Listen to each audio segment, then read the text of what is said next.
अगर आपके अकाउंट में साइबर ठगी का पैसा आ जाता है और आप निर्दोष हैं, आपका खाता होल्ड हो जाता है, तो आप बैंक मैनेजर और जीआरएम पोर्टल का सहयोग लें।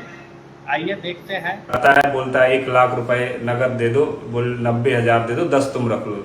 तो 10 की लालच में दे देते हैं और वो साइबर फ्रॉड का पैसा होता है, हमारा खाता होल्ड हो जाता है। कई बार उधारी चुकाने के नाम पर भी सर भेज देते हैं, उधारी चुकती नहीं है और खाता होल्ड हो जाता है। सर ऐसे जो निर्दोष लोग हैं जिनने कोई फ्रॉड नहीं किया, उनका खाता होल्ड हो गया, उनको कैसे खाता अपना अनहोल्ड कराएं? केला खाते फांस लगना।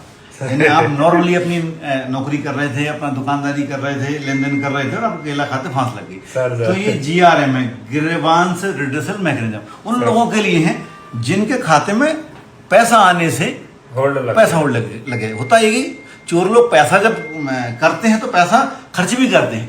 तो वो खर्च चाहे वो होटल में करें, गेस्ट हाउस में करें, वो आपके गाड़ी में खर्च कर सकते हैं। व्यापारी बहुत ज्यादा सर इसके शिकार हो रहे हैं, जानबूझ के भी करते हैं, इसलिए कि पुलिस का दिमाग और जगह डिस्टर्ब हो जाए, जानबूझ के किया जाता है। 2-4 अच्छे खातों में पैसा आ जाता है। तो ये जीआरएम पोर्टल जब आप करोगे तो ग्रीवांस रिड्रेसल मैकेनिज्म, आपका खाता बंद है दूसरी लेयर में, तीसरी लेयर में, 100 रुपए से, ये उन खातों के लिए 50,000 से कम वाले, जिनमें 50,000 से कम पैसा है, ध्यान रखना, ये 50,000 से कम पैसों के लिए। तो इसमें बैंक लॉगिन है।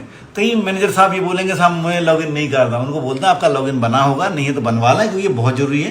क्योंकि सारे धोखाधड़ी होती है बैंक के कस्टमर के साथ ही होती। तो एक बैंक के लिए उनका विश्वास जताने के लिए उनकी बैंकिंग में बहुत जरूरी है ये मैनेजर जो बैंक लॉगिन, ये देखिए, ये बैंक वाला, ये बैंक का फाइनेंशियल इंस्टीट्यूशन, फाइनेंशियल इंस्टीट्यूशन के लिए अलग टाइप का प्लेटफॉर्म होता है, थोड़ा सा उनका सिक्योर होता है, जो उनका सिस्टम होता है उसके लिए।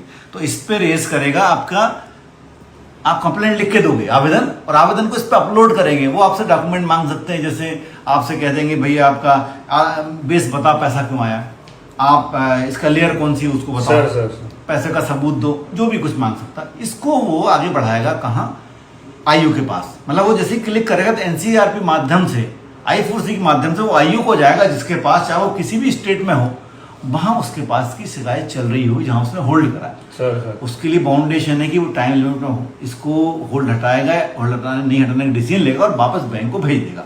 इसमें वो कई बार संतुष्टि के लिए वीडियो कॉल कर सकता है आईओ। बैंक वीडियो कॉल तीनों को लेगा, फरियादी को, जिसका खाता बंद हुआ, बैंक को और आईओ, तीनों वीडियो कॉल पे आएंगे।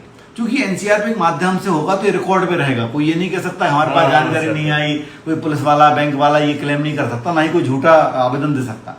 वो जाएगा वापस, अगर खाता नहीं खोला गया, लीन नहीं हटाया गया, फ्रीज नहीं हटाया गया, तो फिर अपील में जाएगा। ये अपील जिले के अधिकारी के पास जाएगी, चाहे वो एसपी हो सकता है, डिस्ट्रिक्ट एसपी हो सकता है। तो उनको भी बाउंडेशन एक समय अवधि के अंदर, 1 हफ्ते के अंदर, कि इसको खोलेंगे या नहीं खोलेंगे।